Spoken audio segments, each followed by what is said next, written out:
እንግዲህ የማጣራት ስራ በዋነኝነት 3 ነገሮች ላይ ትኩረት አድርገን የምንሰራው ትልቅ ስራ ነው። በመጀመሪያ ቅድምም ሳነሳው እንደነበረው እያንዳንዱ እጩ የሚያገኘው ድምፅ ዋጋ ካላቸው የድምፅ መስጫ ወረቀቶች ጋር መመጣጠን አለበት። እነዚህ ዋጋ ያላቸው የድምፅ መስጫ ወረቀቶች ስንል ምን ማለታችን ነው? ዋጋ የሌላቸውስ የምንላቸው የትኞቹን የድምፅ መስጫ ወረቀት ነው የሚለውንም በዝርዝር ማየት ያስፈልጋል። ዋጋ የሌለው የድምፅ መስጫ ወረቀት ስንል በተለያዩ ምክንያቶች ሊሆን ይችላል። አንደኛ የድምፅ መስጫ ወረቀቱ ፊርማ ከሌለው፣ ማህተብ ከሌለው የኢትዮጵያ ብሔራዊ ምርጫ ቦርድ ማህተብ አስፈላጊ ስለሆነ በእያንዳንዱ የድምፅ መስጫ ወረቀት ጀርባ ላይ። በሁለተኛነት ደረጃ ደግሞ የተሰጠው ድምፅ በዛ ምርጫ ክልል እንዲሰጥ ከሚፈቀደው ድምፅ የማይበልጥ ከሆነ፣ ለምሳሌ የህዝብ ተወካዮች ምክር ቤት ድምፅ የምንሰጥ ከሆነ ለአንድ እጩ 1 ድምፅ ብቻ ነው የምንሰጠው። በዛ ምርጫ ጣቢያም የምንሰጠው ድምፃችን 1 ብቻ ነው። ከ1 በላይ ከሆነ ግን ያንን የድምፅ መስጫ ወረቀት ዋጋ አልባ ያደርገዋል። በሶስተኝነት ደረጃ ደግሞ ምንም ድምፅ ሳንሰጥ ወረቀት ብቻም ካስገባን ድምፅ የሌለው ወረቀት ዋጋ የለውም ማለት ነው። ወረቀት ማለት ድምፅ ስለሆነ ኢንዳይሬክትሊ ማለት ነው። ከዛ ውጭ ደግሞ ህጋችን በግልጽ ያስቀመጠው ነገር ድምፃችንን የምንሰጠው በሚስጥራዊነት ነው። ለማን እንደሰጠን በማይታወቅበት ሁኔታ ነው ድምፃችንን የምንሰጠው። ስለዚህ እዛ ድምፅ መስጫ ወረቀት ውስጥ የመራጩ ስም ካለ ወይም የእሱም ማንነት መግለጽ የሚያስችል የፊርማና የመሳሰሉ ነገሮች የሚገኙ ከሆነ ያም ወረቀት ዋጋ አልባ ይሆናል። ከተቀደደ ለማን ድምፃችንን እንደሰጠን በሚያሻማ መልኩ 2 እና 3 ቦታዎች ላይ ምልክት የምናደርግ ከሆነ እነዚህ ችግሮች ያሉባቸው ወረቀቶች ተለይተው ዋጋ አላቸው የምንላቸው ወረቀቶች ድምር በዛ ምርጫ ክልል ያገኙ ድምፆች ጋር መመጣጠን አለባቸው። አንዱ የምናረጋግጠው ሂደት ይሄንን ነው፣ እዚህ የማረጋገጫ ዲፓርትመንት ጋር ማለት ነው። ሁለተኛ ደግሞ ቅድምም ሳነሳው እንደነበረው የትኛውም ዜጋ የመምረጥ ህገ መንግስታዊ መብት አለው።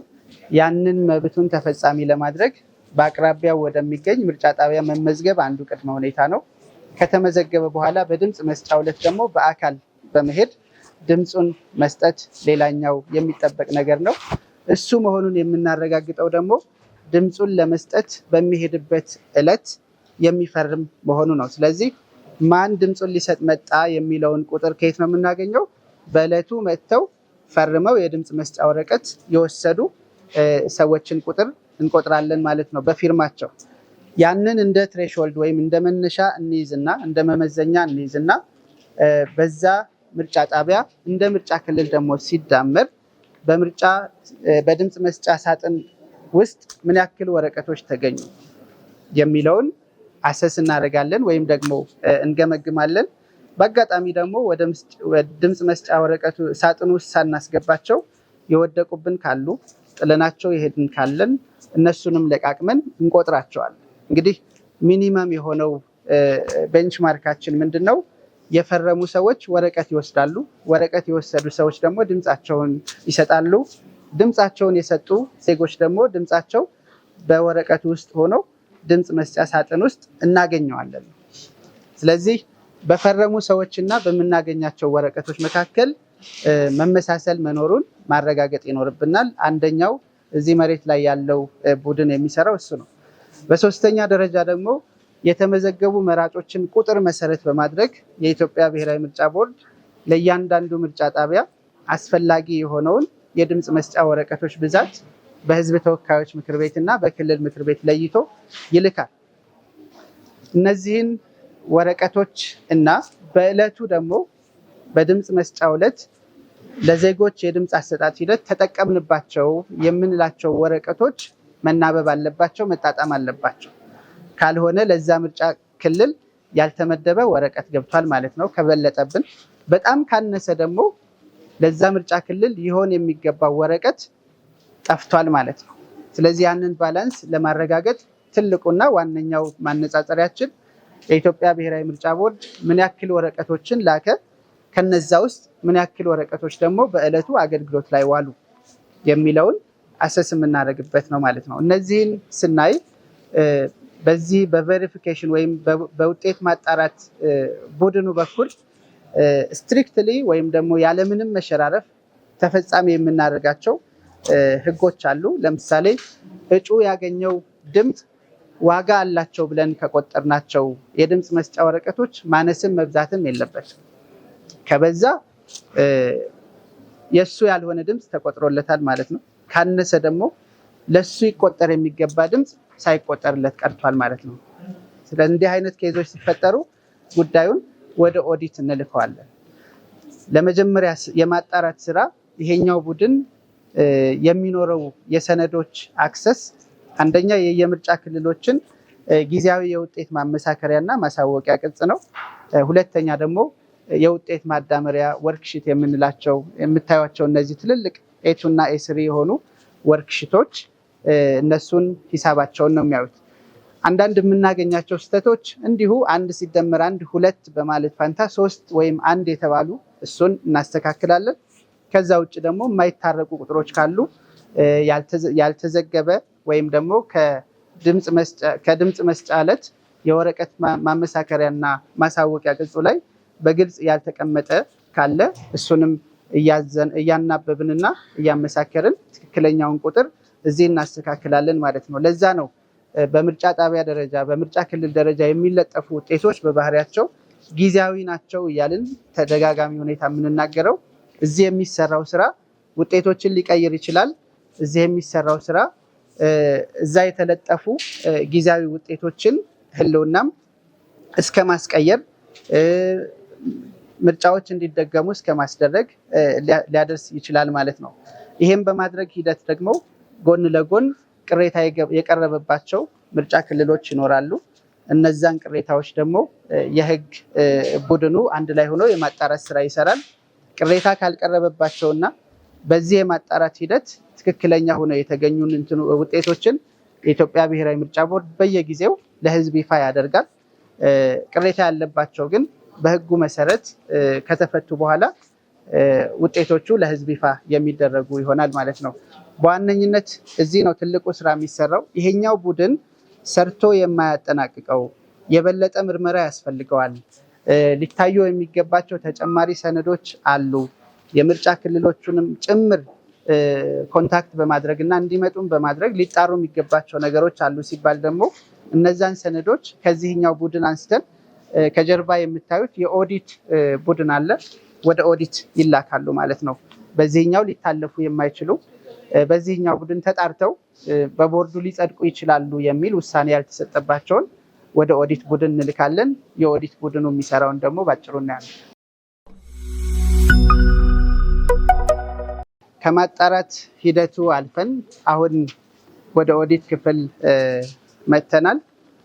የኦዲት ቡድኑ ዋነኛ ስራ በውጤት ምርመራና ማጣራት ሂደት ሊፈቱ ያልቻሉ ጉዳዮችን እስከ መጨረሻው ድረስ በመሄድ ችግሩ የት ነው፣ እነዚህ ቁጥሮች ሊጣጣሙ ያልቻሉት ለምንድን ነው የሚለውን በዝርዝር ሂዶ ወይ እዚሁ እናገኘዋለን ወረቀቶቹን እስከ ምርጫ ጣቢያ የውጤት ማሳወቂያና ማመሳከሪያ ቅጾችን በመፍታትና በማየት እሱ ካልሆነ ደግሞ ውሳኔ እንዲሰጥባቸው ከነ ውሳኔ ሀሳብ ለቦርዱ በማቅረብ የመጨረሻ እይታ የሚካሄድበት ክፍል ነው ማለት ነው። እስካሁን ድረስ በምርመራ ሂደቱ የመጨረሻ እልባት መስጠት ስላልተቻለ ወደ 250 በላይ ውጤቶችን ወደዚህኛው ክፍል መርተናል።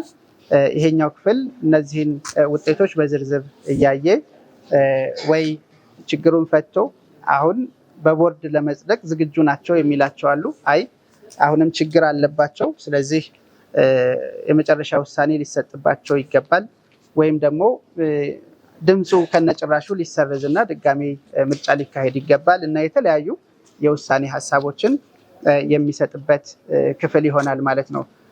ሰው በዋነኝነት እዚህ ዲፓርትመንት የምናገኛቸው ትልልቅ ስራዎች እነዚህ ናቸው። ከዚህ ባለፈ ወይ በአጣሪ ቡድኑ ያሉ ነገሮቻቸው በሙሉ ታይተው ለመጽደቅ ዝግጁ ናቸው ሲባሉ ወይም ደግሞ የኦዲት ቡድኑ ቀጣይ የሆኑ ምርመራዎችን አካሂዶ መፍትሄ የሰጠባቸው፣ በሶስተኛ ደረጃ ደግሞ በቦርዱ አስተያየት እና የመጨረሻ ውሳኔ ውጤቶቹ ሲጸድቁ ወደ አይሲቲ ዲፓርትመንት ይሄዱና ዳታቤዝ ውስጥ እንዲገቡ ይደረጋል ማለት ነው። ስለዚህ እዛኛው ክፍል ደግሞ የአይሲቲ ወይም ደግሞ እነዚህን ጊዜያዊ ድምፆች ወደ ፋይል የምናስገባበት ወደ መረጃ ቋት የምንወስድበት ክፍል ነው። እሱን ማየት እንችላለን።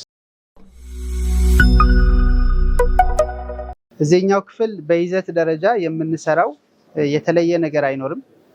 ነገር ግን ወይ በአጣሪ ቡድኑ ወይም ደግሞ በኦዲት ቡድኑ ታርመው እና ተስተካክለው ትክክለኛ ውጤቶች ናቸው የሚባሉ ወደ መረጃ ቋት እንዲገቡና ቦርዱ እንዲያጸድቅ በሚዘጋጀው ቅጽ መሰረት ተሞልተው ወደ ቦርዱ የመጨረሻ እውቅና ተሰጥቷቸው ለሕዝብ ይፋ እንዲሆኑ ለማድረግ ወደ ሲስተም ማስገባት፣ ከዛ ባለፈ ደግሞ ቦርዱ የሚያጸድቅበትን ፎርማት ተጠቅመን አትመን ለማጸደቅ ዝግጁ የምናደርግበት ክፍል ነው ማለት ነው ይሄኛው ክፍል። ከዚህ የተለየ በይዘት ደረጃ የሚያስተካክሉት፣ የሚቀንሱት፣ የሚጨምሩት ነገር የለም። ሁሉም የተቀበልናቸው ሰነዶች በተለይም ደግሞ የምርጫ ክልል ጊዜያዊ የውጤት ማመሳከሪያ እና ማሳወቂያ ቅጽ እስካን ተደርጎ ዳታቤዝ ውስጥ ይገባል።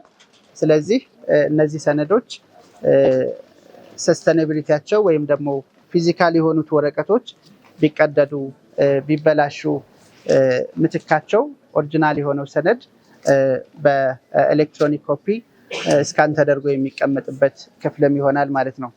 እንግዲህ ሂደቱን እንዳያችሁት ምናልባትም አንድ ፋይል ብቻውን ከተረከብንበት ጀምሮ በቦርድ ውስጥ ከሚጸድቅበት ድረስ ለአንድ ቲም እያንዳንዱ ቲም ሁለት ባለሙያዎች አሉት። ምናልባትም አንድ ቀን ሊወስድ ይችላል፣ ከዛ በላይም ሊወስድበት ይችላል።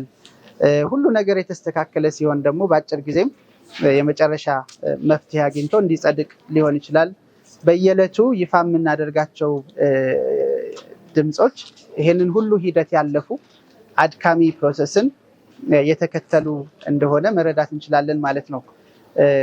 ድምፅ ከተሰጠ በኋላ ቅድምም ሳነሳው እንደነበረው የምርጫ መርሃ ግብር የተጠናቀቀ ነው የሚመስለው። ያ እንዳልሆነ ግን አሁን ካየነው ሂደት አንጻር የምንረዳው ነው ማለት ነው።